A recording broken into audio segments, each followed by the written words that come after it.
और चलिए सीधा चलते हैं सहयोगी विष्णु शर्मा के पास, जो उदयपुर से इस वक्त मेरे साथ जुड़ रहे हैं। विष्णु, अब देखिए पूरी घटना और उसको लेकर जिस तरह के प्रदेश में हालात हैं, उस लिहाज से ग्राउंड जीरो अगर कुछ है तो वो उदयपुर है। ग्राउंड जीरो आज क्या तस्वीरें दिखा रहा है?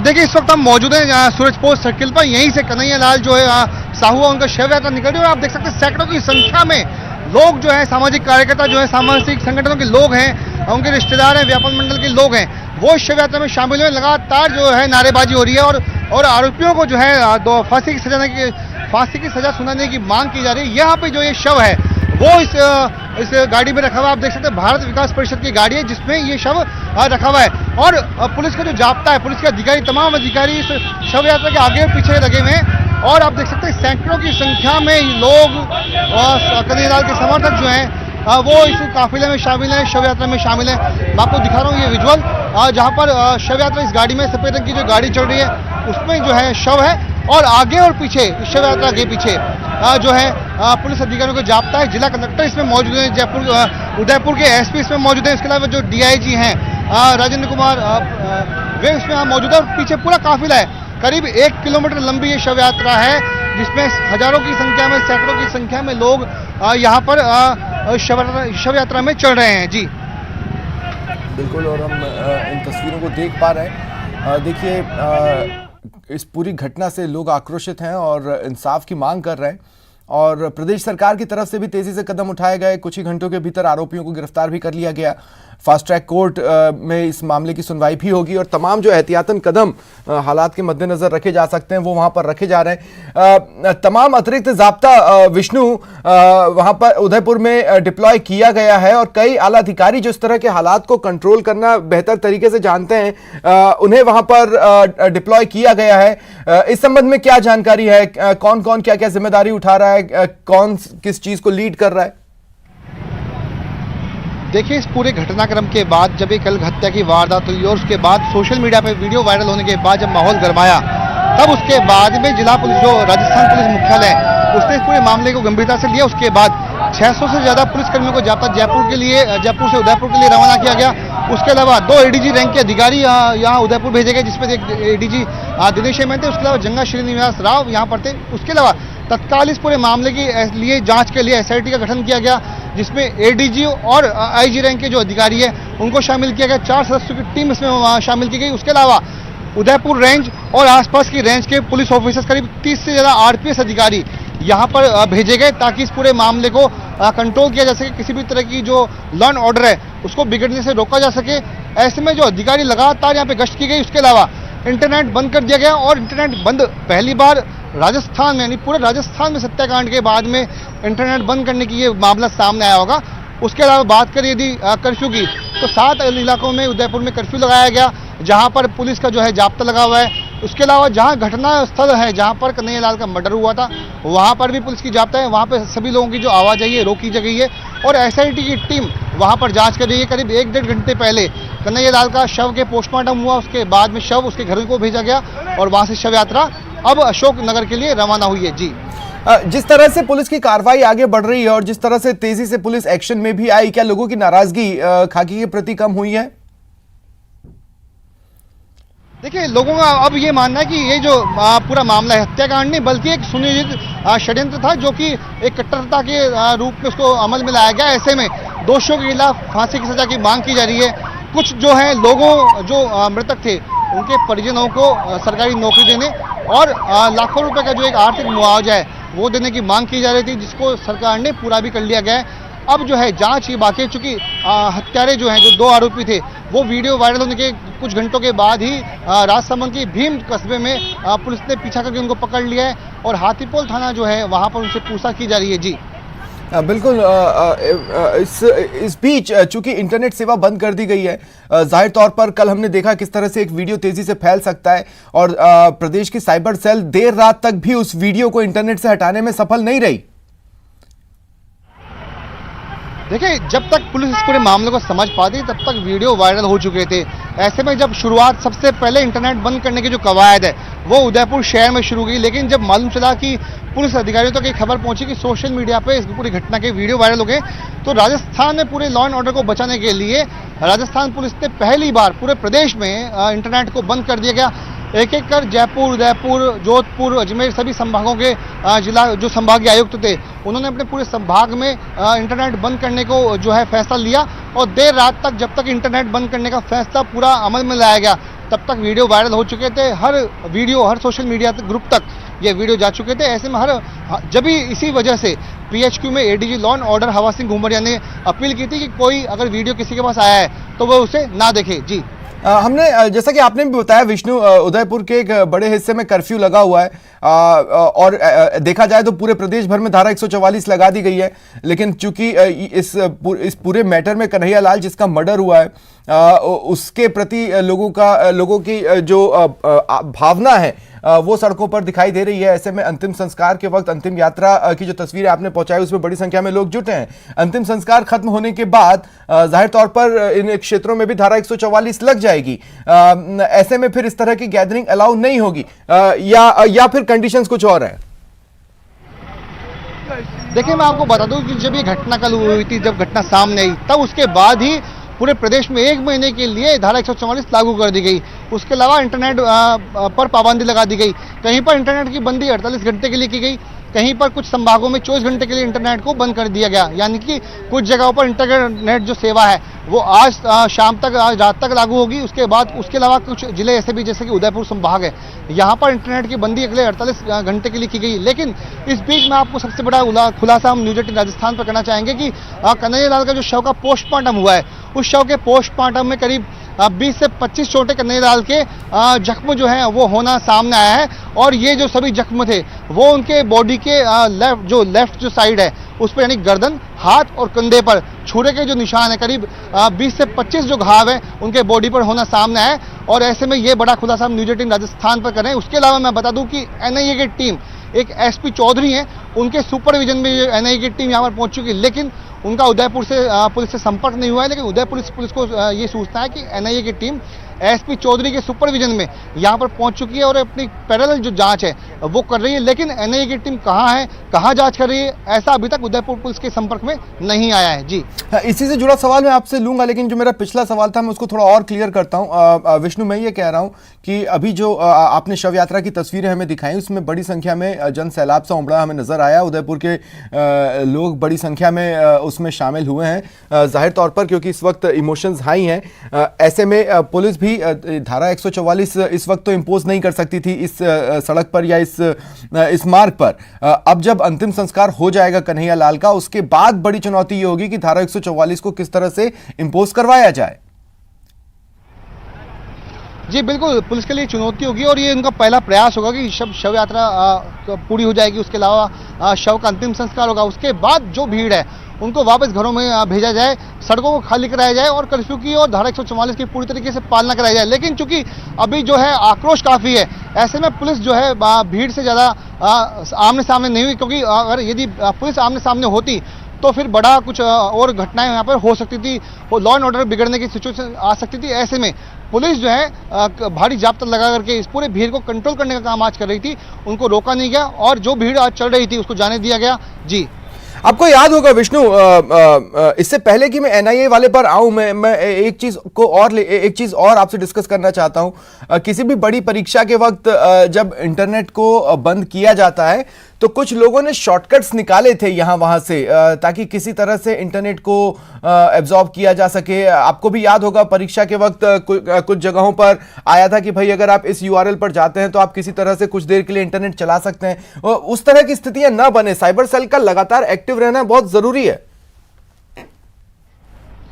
देखिए, इस पूरे घटनाक्रम के बाद साइबर सेल, पूरे प्रदेश की जो साइबर सेल है यानी पीएचक्यू में जो साइबर सेल है या जिलों में जो भी साइबर सेल काम करती है उन सभी को एक्टिवेट कर दिया गया था। सोशल मीडिया पे जो ग्रुप्स जो बने हुए हैं या जो संदिग्ध ग्रुप थे या जो कुछ संदिग्ध लोग थे जिनको लगता था कि इनसे लॉ एंड ऑर्डर बिगड़ सकता है, उन सब की निगरानी साइबर सेल कर रही थी। उसके अलावा मैं बताऊं कि जिस तरह की यहाँ पर जो है इंटरनेट बंदी कर दी गई तो अब जो है वो जो उसकी पूरी पालना यहाँ पर करवाई जाएगी। जी चलिए ठीक है। जो मुख्य दो आरोपी हैं उन्हें पहले ही गिरफ्तार किया जा चुका है, बहुत तेजी से काम करते हुए उन्हें गिरफ्तार किया गया, लेकिन उनसे पूछताछ के आधार पर अन्य जगहों पर भी दबिशें दी जा रही हैं।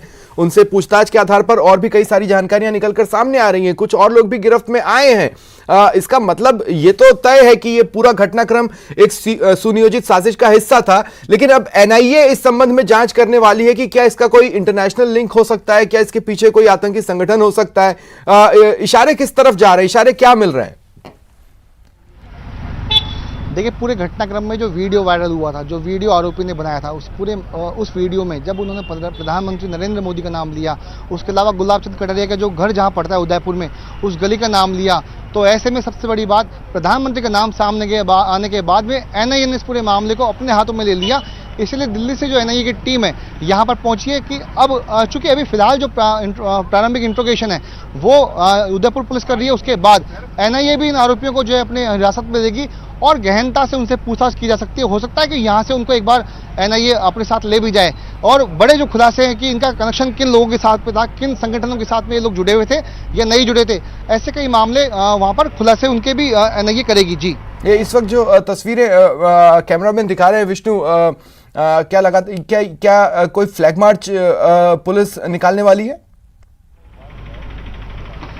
देखिए, फ्लैग मार्च नहीं, यहाँ पे पुलिस ने करीब 50 से ज़्यादा टीमें बनाई है कि जो कि उदयपुर के हर शहर में चप्पे चप्पे पर, जो कि अति संवेदनशील है, जो प्रमुख जगह है जहाँ पर हो सकता है कि रास्ता रोका जा सके या कोई बड़ा उपद्रव हो जाए, ऐसे में पुलिस की जो पिकेट्स हैं, छोटे छोटे पिकेट्स को बना करके अलग अलग इलाकों में भेजा गया है और हर पिकेट्स के साथ में एक आरपीएफ रैंक के अधिकारी को लगाया गया है ताकि इस पूरी सिचुएशन को यदि कोई भी बिगड़ती है तो उसको कंट्रोल में किया जा सके। तो ऐसे में जो ये इस वक्त आपको कैमरे में जो ये नजर आ रहा है, आप देख सकते हैं एक तरफ बस है, पिकअप गाड़ियां हैं, बोलेरो गाड़ियां हैं और हर जगह पर महिला पुलिसकर्मी भी इसमें साथ है। चूंकि लगता था कि यदि महिलाएं इस पूरे प्रदर्शन में शामिल होती है तो उनको रोकने के लिए महिला जो पुलिसकर्मी उनको लाया गया है और पुलिस की लगातार गश्त जो है यहाँ पर हो रही है कि अभी तक जो है स्थिति तनावपूर्ण है लेकिन नियंत्रण में शांति से है। जी, मीडिया को कितनी कितनी देर में कितने रेगुलर अपडेट्स दिए जा रहे हैं?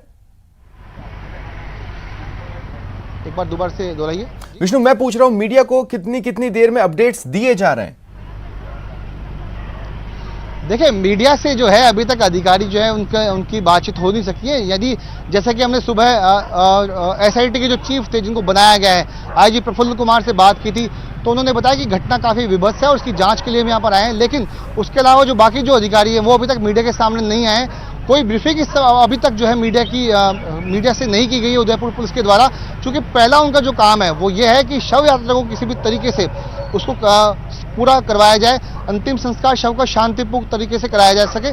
फिलहाल पुलिस की जो प्रायोरिटी है वो अभी ये बनी हुई है। जी बिल्कुल, और जैसा कि आप और हम बातचीत कर रहे थे विष्णु, हमने बताया कि बड़ा चैलेंज ये है कि जब अंतिम संस्कार हो जाएगा इस भीड़ को वापस उनके घरों की ओर रवाना करना और उनके घरों तक पहुंचाना, इसे लेकर क्या विशेष सतर्कता बरती जा रही है, इसे लेकर क्या एक्स्ट्रा किया जा रहा है? देखिए, इसके लिए जो एक्स्ट्रा काम है वो ये है कि उदयपुर रेंज, उदयपुर जिला और आसपास के जिलों से 30 से ज़्यादा आरपीएफ ऑफिसर्स यहाँ पर बुलाए गए हैं, जिनके नेतृत्व में, जिनके सुपरविजन में जो अलग अलग पिकेट्स को बना करके भेजा गया है। और अब जब शव यात्रा पूरी हो जाएगी, उसके बाद में अंतिम संस्कार करीब 1 घंटे बाद पूरा होगा, तब इस भीड़ को वहां से उनके घर में भेजने का काम शुरू होगा और सड़कों को वापस से सूना करवाया जाएगा। फिलहाल चूंकि अभी एग्जाम भी था, आज लैब असिस्टेंट का एग्जाम भी चल रहा है, तो ऐसे में कई सारे चैलेंजेस जो है पुलिस के सामने थे। लर्न ऑर्डर को मेंटेन करना पुलिस के सामने था, परीक्षा में जो परीक्षार्थी हैं वे परीक्षाओं तक पहुंच सके, परीक्षा संपन्न हो सके, ऐसे कई सारे जो चैलेंजेस थे पुलिस के सामने थे। तो अभी तक जो है सबसे बड़ी बात यही कि उदयपुर शांत है। जिस तरह की आशंकाएं व्यक्त की जा रही थी वो आशंकाएं अभी तक निराधार साबित हुई है। उदयपुर पूरी तरीके से शांत है, तनावपूर्ण है लेकिन शांति बनी हुई है। जी हाँ, लेकिन देखिए, एक दो फैसले अभी एडमिनिस्ट्रेशन को लेने हैं जो बड़ा तलवार की धार पर चलने समान के डिसीजंस रहने वाले हैं। 1-2 दिन में एक बड़ा रिलीजियस इवेंट उदयपुर में होने वाला था, अभी उसे लेकर भी डिसीजन लेना है, लेकिन जिस तरह से लोगों के इमोशंस हाई हैं वो डिसीजन लेना प्रशासन के लिए, जैसा कि मैंने कहा, तलवार की धार पर चलने जैसा होगा। ये तो हुआ पॉइंट नंबर 1। और पॉइंट नंबर 2 ये कि जिस वक्त ये पूरा घटनाक्रम हुआ है, चूंकि आप भी जानते जानते हैं उदयपुर एक पर्यटन नगरी है, बड़ी संख्या में हो सकता है देश विदेश के जो पर्यटक हों वो वहाँ पर हों, वो एक अलग तरह के हालात में अपने आप को पा रहे हैं, उनको भी एश्योरेंस देना कि नहीं चीज़ें ठीक है और वो अगर वो वहाँ से जाना चाहते हैं तो वो सेफली निकल सकें, उसका रास्ता भी मुहैया कराना, ये कुछ छोटी छोटी वर्क्स हैं जो साथ ही साथ चलानी ज़रूरी है। देखिए, झीलों की नगरी के नाम से मशहूर उदयपुर सिटी पर्यटन के लिए फेमस है और चूंकि समर वेकेशन चल रहे हैं और समर वेकेशन भी लगभग पूरे होने वाले, तो ऐसे में पर्यटकों की संख्या झीलों की नगरी में यहाँ पर आई हुई थी। मैं आपको बताऊं कि जब जयपुर से उदयपुर पहुंचे और हमने कहा कि हमको हाथीपोल जाना है या फिर हमको सूरजपोल जाना है या हमको कहीं और जाना है, तो लोगों ने कहा भैया आप वहाँ मत जाइए, वहाँ पे माहौल खराब है। मतलब लोगों में जो यहाँ पे स्थानीय नागरिक थे, जब हम उनसे रास्ते यहाँ के पूछ रहे थे, जाने का रास्ता यहाँ पूछ रहे थे, लेकिन तो वे खुद घबराए हुए थे। उन्होंने हमको सलाह दी कि आप वहाँ पर मत जाइए। जब हम उनको बताया कि मीडिया से और हमको कवरेज करने के लिए जाना है, तो थोड़ा वे उन्होंने राहत ली। लेकिन पहले उन्होंने धर्म यही निभाया कि जब हमने उनसे जगह पूछी, पता पूछा, तो उन्होंने साफ इनकार कर दिया कि आप वहाँ मत जाइए, वहाँ का माहौल खराब है, वहाँ पर कुछ घटना ऐसी हो सकती है वैसी हो सकती है। लेकिन यहाँ तो मैं आपको इस बातों से ये बताना चाह रहा हूँ कि किस तरीके की डर जो था इस पूरे हत्याकांड के बाद में यहाँ पर आमजन में फैला हुआ है। जी बिल्कुल, और यही हॉस्पिटैलिटी मुझे पूरी उम्मीद है तमाम पर्यटक जो वहाँ पर हैं उनको मिल रही होगी, और अगर वो यहाँ से निकलना चाहते हैं वापस अपने अपनी जगहों के लिए तो उनको एक सेफ पैसेज भी आसानी से मिल जाएगा, क्योंकि डीप कोर में उदयपुर एक शांतिप्रिय सिटी है, वो कोई बहुत संवेदनशील शहर के तौर पर पहचान नहीं रखती है या अति संवेदनशील शहर के तौर पर बहुत ज़्यादा पहचान नहीं रखती है। अब दूसरा सवाल जो कि मैंने आपसे पूछा, देखिए एक दो दिन में जैसा कि मैंने कहा एक बड़ा रिलीजियस इवेंट होने वाला है, या मैं ये कहूं कि उसके अब होने को लेकर संशय के बादल छा रहे हैं, इस पर डिसीजन लेना प्रशासन के लिए बहुत मुश्किल रहने वाला है। देखिए, जो भी आने वाले वक्त में जो भी धार्मिक जो आयोजन यहाँ पे होने वाले हैं, मुझे लगता है कि प्रशासन उनको रोकेगा और या फिर उनकी संख्या जो है उसमें उसको एक बाध्यता की जाएगी कि इसमें इतनी संख्या में आप लोग भाग ले सकते हैं। चूंकि धारा 144 है, उसको लागू कराने का जो काम है पुलिस पूरी तरीके से करेगी आने वाले वक्त में। उसके अलावा हर पल, हर घंटे और हर दिन पुलिस के लिए यहाँ पर अभी कुछ फिलहाल आने वाले जो दिन हैं वो काफ़ी कठिन बीतने वाले हैं। काफ़ी संख्या में जो जाब्ता है वो यहाँ पर पक्का जो है वो तैनात रहेगा। जो अधिकारी है उनकी मॉनिटरिंग उनकी यहाँ रहेगी और आने वाले वक्त में जबकि IPS लिस्ट आने वाली है, उसकी जो है काउंटडाउन शुरू हो चुका है। तो ऐसे में ये भी माना जा रहा है कि यहाँ पर जो अधिकारियों की बड़ा बदलाव होगा आने वाले वक्त में। RPS और IPS स्तर के जो अधिकारी है इस उदयपुर रेंज से जरूर बदले जाएंगे। जी ठीक है, एक बार फिर NIA जांच की ओर लौटता हूं विष्णु आपके साथ। क्या उन्हें कुछ स्पेसिफिक पॉइंट्स ऑफ इन्वेस्टिगेशन दिए गए? देखिए, उदयपुर पहुंचने के बाद जब हमारी उदयपुर में कुछ हमारे सूत्रों से कुछ अधिकारियों से हमारी जब बातचीत हुई तो उन्होंने ये बताया कि NIA की टीम उदयपुर पहुंच चुकी है और एक IPS लेवल के जो अधिकारी हैं जो कि SP हैं, SP चौधरी उनका अभी तक उपनाम जो है हमारे सामने आया है, वो उनके लीडर, उनके सुपरविजन और उसके अलावा एक इंस्पेक्टर वो यहाँ उदयपुर में पहुंच चुके हैं। लेकिन वे लोग कहाँ हैं इसकी जानकारी बताने से उदयपुर पुलिस ने भी इनकार कर दिया। उनका कहना है कि NIA की जो टीम है आ तो चुकी है लेकिन उनसे हमारा संपर्क नहीं हुआ है, ना उन्होंने हमको बताया कि हम कहाँ जांच कर रहे हैं। चूंकि केंद्र की एजेंसी है और बड़ी ही गुप्त तरीके से वो अपनी जांच करती है, तो ऐसे में खुलकर के वे लोग सामने भी नहीं आते हैं और इसके अलावा सिविल ड्रेस में वे होते हैं, सादा वर्दी में होते हैं। तो ऐसे में उनको पहचानने में बहुत मुश्किल होता है कि NIA की टीम कौन सी है, कहाँ है। सादा उनके पास गाड़ी होती है, कोई गाड़ी पर कोई लोगो नहीं होते हैं। तो ऐसे में हमारा पूरा प्रयास रहेगा कि NIA की टीम तक हम पहुंचे, उनसे बातचीत करें और किन बिंदुओं पर NIA की जांच करेगी हम उनसे ये पूरी घटनाक्रम जान पाएं। जी हाँ, लेकिन फिर बात वही है, ये क्या कोई इंटरनेशनल लिंक या किसी आतंकी संगठन से लिंक, इस तरह की बातें आखिर जोर क्यों पकड़ रही हैं? उसका भी तो अपना आधार है। देखिए, उसका आधार जो है वो सबसे बड़ा है वीडियो, जो 2 वीडियो उसमें वायरल हुए हैं और जिस तरह की उसमें धमकियां दी गई, चैलेंज दिए गए। उसके अलावा कहा गया कि मैंने एक गर्दन काटने की शुरुआत कर दी है, बाकी गर्दन काटना काम आपका है। ऐसे कुछ वीडियो जो उसने बताया। उसके अलावा जो नबी की शान में जो कि गुस्ताखी करेगा उसका सर धड़ से अलग कर दिया जाएगा। ऐसे जो कुछ कट्टरपंथी जो और बहुत एक विभत्स जो बात उसमें कही गई है, ऐसे में माना जा रहा है कि ये कोई आम नागरिक का काम नहीं है, ये आम नागरिक की सोच नहीं है। इसके पीछे कोई जो कट्टरपंथी जो ताकतें हैं, जो सोच है, वो इन 2 व्यक्तियों के पीछे काम करें जिनके ब्रेन वॉश करने से ये लोग इस हद तक गुजर चुके, जिन्होंने कहा कि मेरा परिवार है, मेरी पत्नी है। ठीक है, चलिए शुक्रिया विष्णु, आप नजर बनाए रखें, आगे भी आपसे अपडेट्स लेते रहेंगे।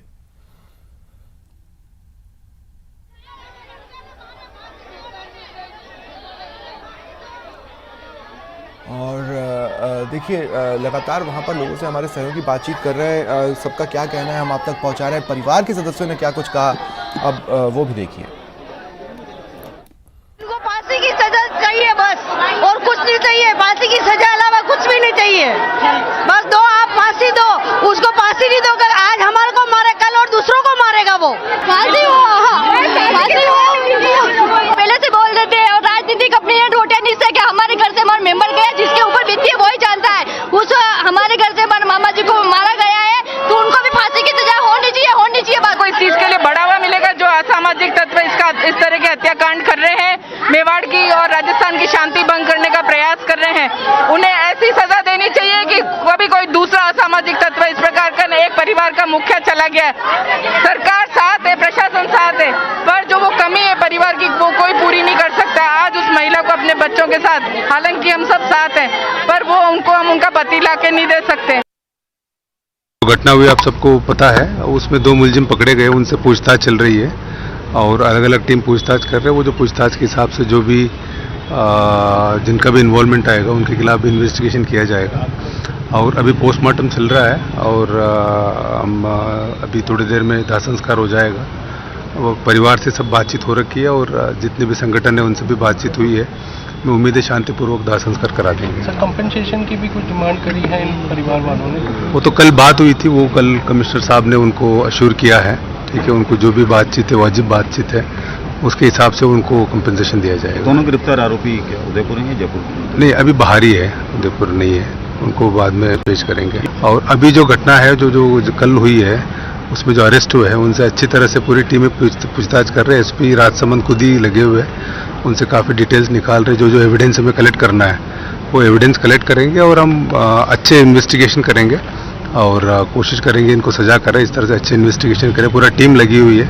आईजी प्रफुल्ल कुमार, जो आईजी एटीएस है, उनके नेतृत्व में एटीएस की टीम इसकी इन्वेस्टिगेशन कर रही है। देखिए, इसके अंदर जन सहयोग से हमने सभी से अपील की है और करीब 25 से 31 लाख रुपए तक का उनको कंपनसेशन जन सहयोग के माध्यम से, जो हम लोगों ने सभी लोगों से बात की है, उसमें मिलेगा। 5 लाख तो कोर्ट में जो प्रतिकार पक्ष होता है उससे मिलता है और बाकी 26 लाख रुपए का भी, और मेरे ख्याल से आगे संगठन आएंगे उस परिवार को हेल्प करने के लिए और इससे ज़्यादा भी हो सकता है। और जॉब का सर, जैसे परिवार यूआईटी में उनको संविदा पे उनके जो दोनों आश्रित हैं उनको प्लेसमेंट सर्विस से रखने का कहा गया। उदयपुर में कन्हैयालाल। और यहाँ पर रुकते हैं एक ब्रेक के लिए।